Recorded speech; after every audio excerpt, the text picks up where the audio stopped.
Modern life surrounds you with endless faces, yet in a crowd of 1,000, you can still feel invisible. The secret behind this paradox lies in a single number: 150.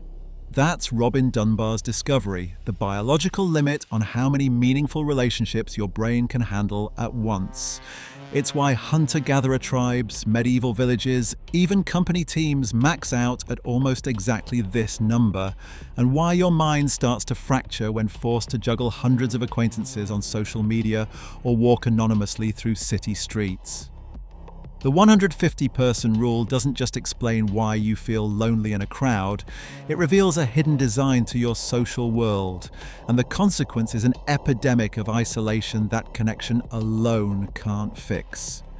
But how did one Oxford scientist turn a graph of 8 brains into the secret architecture of human loneliness?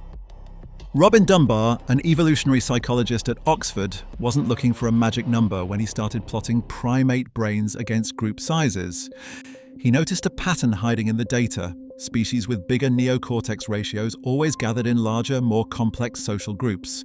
Baboons, macaques, chimpanzees, each point on his graph lined up in a steady climb. Then he took the human brain, plugged its neocortex ratio into the equation, and waited for the answer. The result? 150. Not 1,000, not 500, just 150. That number felt suspiciously precise. Dunbar walked to the library, combed through ethnographies, and found the same number echoing everywhere. Hunter-gatherer bands, village communities, even military units across centuries clustered around 150. The Roman army's centuries, English medieval villages, Gore-Tex factory teams, each capped their groups near this limit, sometimes without knowing why. But science rarely settles quietly. Some colleagues called the prediction elegant, others doubted that primate math could capture the messiness of human culture. Dunbar's notebooks filled with debates, field notes, and cross-checks. Still, the pattern held. Each new data point, each skeptical question, only sharpened the outline of a biological boundary. The number wasn't just a curiosity, it was a clue to the architecture of human connection. Social networks aren't flat lists. They're layered like rings rippling out from a stone dropped in water. At the center sits a group so small you can count them on one hand. Around 5 people, your innermost circle, carry most of your secrets, fears, and hopes. These are the faces you call first in crisis, the ones who anchor your sense of belonging. Research shows that despite making up just a tiny slice of your social world, this group provides nearly 80% of your emotional support. Step out to the next ring and you find about 15 close friends. These are the ones you trust with good news or bad, the ones who show up for birthdays and funerals. Beyond them, a wider circle of 50, old friends, trusted colleagues, cousins you see on holidays, share laughter, memories, and the comfort of familiarity. Then comes the outermost layer, up to 150 people you know well enough to greet by name, exchange a joke, or notice if they suddenly disappeared from your life. This is the maximum number of meaningful connections your brain can juggle at once. The limit set by the slow, careful work of the neocortex. Outside that circle, the numbers balloon. 500 acquaintances, faces you'd recognize at a conference, names you might remember from a group chat. 1,500 people whose faces flicker with a hint of recognition but never quite settle into memory. Social media tempts us to stretch these numbers, but even online, most interaction clusters tightly within the same layered pattern. The architecture is ancient, and the inner rings always matter most.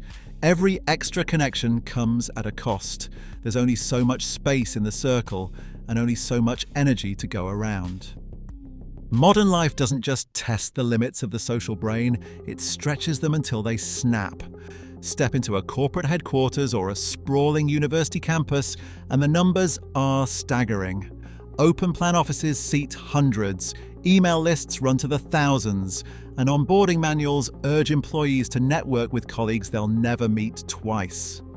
At a typical Fortune 500 company, a single building might house 500 people, 3 times the size of a hunter-gatherer band. The pressure isn't accidental. Human resource policies, digital collaboration tools, and performance reviews all push for more connections, more visibility, more names on the contact list.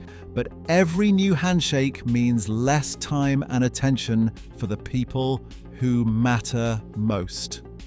Bill Gore, founder of the company behind Gore-Tex, saw the problem early. He capped each factory at 150 workers.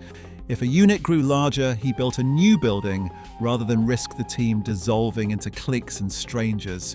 Employees remembered knowing everyone by face and name, trust ran deep, and morale stayed high. When units ballooned past the cap, communication faltered and people drifted to the edges.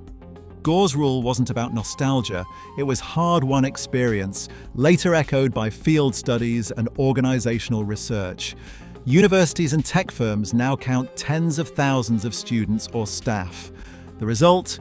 Endless introductions, shallow group projects, and a sea of acquaintances who never cross into friendship.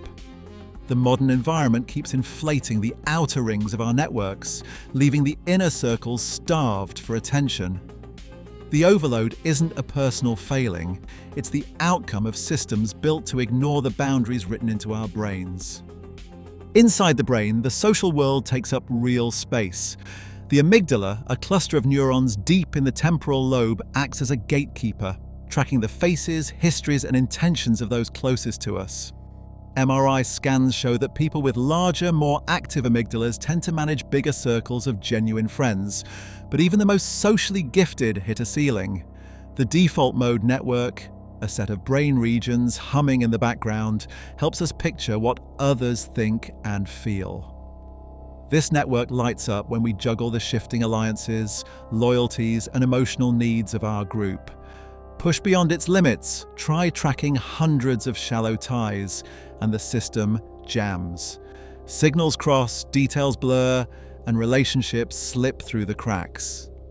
Bonding isn't just mental work, it's chemical. When friends laugh together or families hug, a wave of endorphins and oxytocin flows through the brain, reinforcing trust and belonging. These neurochemicals evolved for face-to-face contact, shared meals, synchronized movement, gentle touch. Screens and text can't deliver the same effect.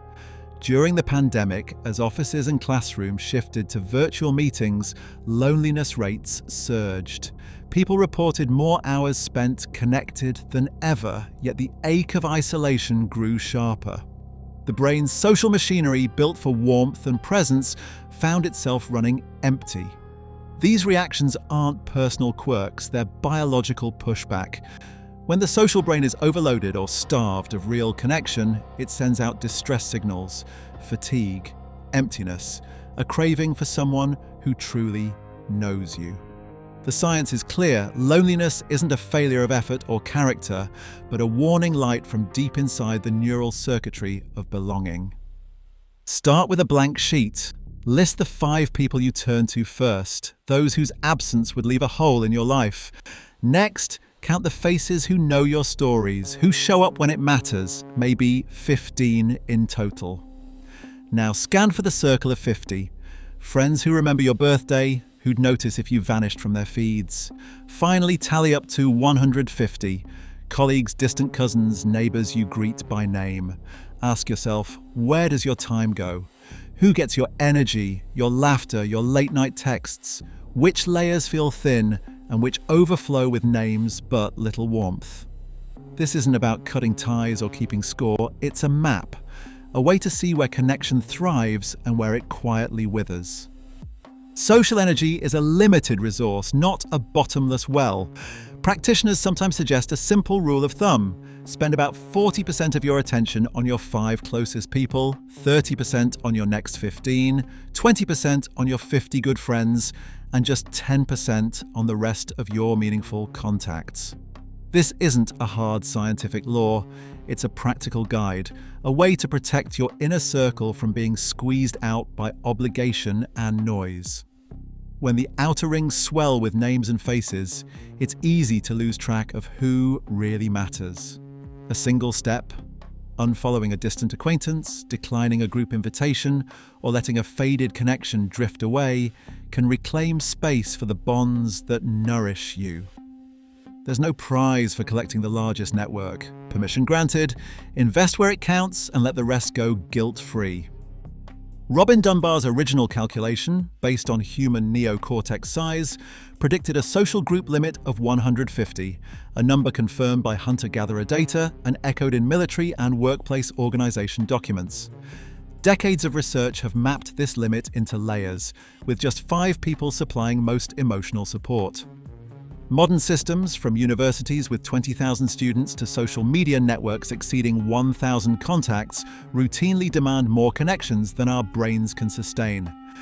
Neuroscience confirms that key brain regions like the amygdala and default mode network set hard limits on social capacity. Yet questions remain. Scientists still debate how digital interaction quality compares to in-person bonds, and no clinical trials have validated specific social energy allocation rules. The evidence is clear: feeling lonely in a crowd is not a personal failure, but a predictable result of biology colliding with modern overload. Understanding the 150-person rule gives us permission to prioritize depth over breadth, making room for genuine connection within our natural limits.